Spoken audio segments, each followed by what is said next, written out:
বৰুণডাঙ্গা প্ৰতাপগঞ্জত সদৌ অসম গৰীয়া মৰীয়া দেশীজাতীয় পৰিষদৰ আঞ্চলিক সমিতি গঠন। তামাৰহাটৰ বৰুণডাঙ্গা প্ৰতাপগঞ্জত সদৌ অসম গৰীয়া মৰীয়া দেশীজাতীয় পৰিষদৰ আঞ্চলিক সমিতি গঠন।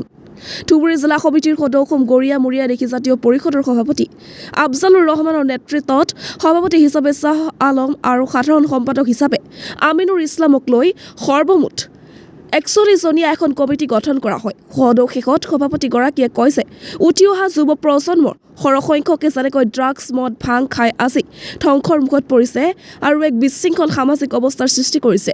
তেখেতসকলক এই কুসংগ বাদ দি শিক্ষা ক্ষেত্ৰত আগবাঢ়ি আহি এক সবল সমাজ গঢ়ি তুলিবলৈ আহ্বান জনায়। তামাৰহাটৰ পৰা আশ্ৰাফুল আলমৰ report, north east frontier news. হয়, মই আফজালুৰ ৰহমান, সভাপতি সদৌ অসম গৰীয়া মৰীয়া দেশীজাতীয় পৰিষদ ধুবুৰী জিলা সমিতি। কথা হ'ল, আজি আমি এই বৰুণডাঙ্গা আঞ্চলিক সমিতিখন ধুবুৰী জিলা সমিতিৰ এই আঞ্চলিক সমিতিখন আজি আমি গঠন কৰিলোঁ। আজি আপোনালোকে চালে যে দেশী ৰাইজৰ প্ৰাণৰ সংগঠন সদৌ অসম গৰীয়া মৰীয়া দেশীজাতীয় পৰিষদৰ প্ৰতি ৰাইজৰ যি ধাউতি আপোনালোকে নিজে প্ৰত্যক্ষ কৰিলে।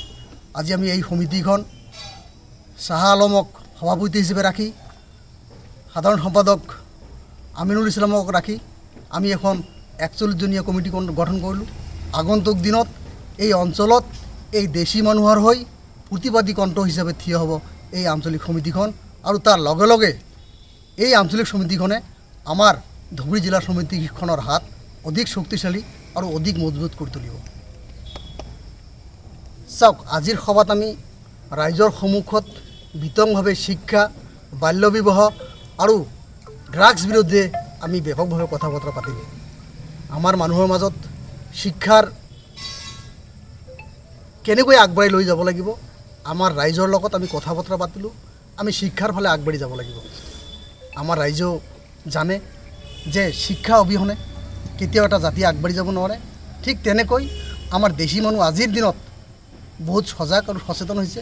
আগন্তুক দিনত আমি শিক্ষা, বাল্য বিবাহ আৰু এণ্টি ড্ৰাগৰ বিৰুদ্ধে আমি যথেষ্ট জনমত গঢ়ি তুলিম, আৰু ঘৰে ঘৰে আমি এই মেছেজ যে আমি যে ড্ৰাগৰ বিৰুদ্ধে থিয় হ'ব লাগিব, আমি শিক্ষাৰ ফালে আগবাঢ়ি যাব লাগিব, আমি অসামাজিক কাজ কামৰ পৰা আঁতৰি থাকিব লাগিব, এইখিনি মেছেজ আমি ঘৰে ঘৰে সোমাই দিয়াৰ চেষ্টা কৰিম বা যত্ন কৰিম।